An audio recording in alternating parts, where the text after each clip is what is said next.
If you had to choose one piece of advice to give a newcomer in the bedbug world, what would it be?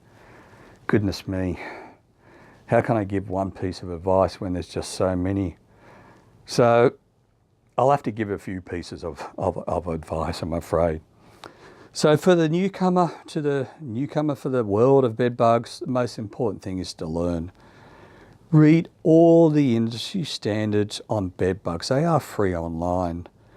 Read all the texts that you can on bedbugs. However, do ensure that they're produced by an industry association or somebody who's an expert in the field rather than somebody or an expert who's trying to sell you something. And this is very important.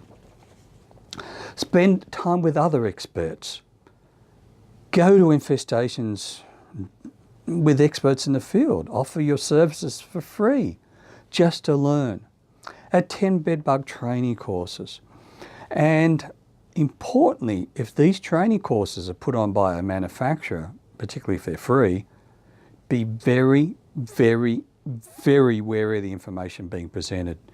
In fact, if there's one important piece of information, always retain a healthy degree of skepticism in this industry.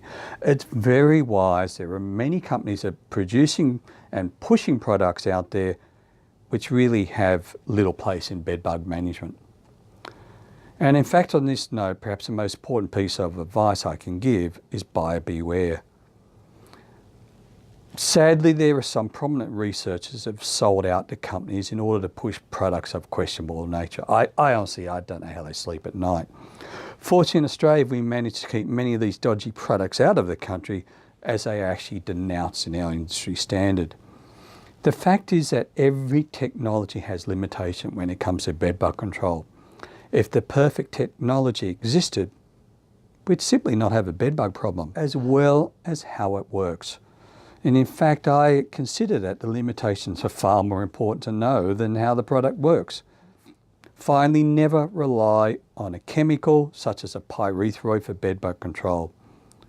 If you do, you will fail.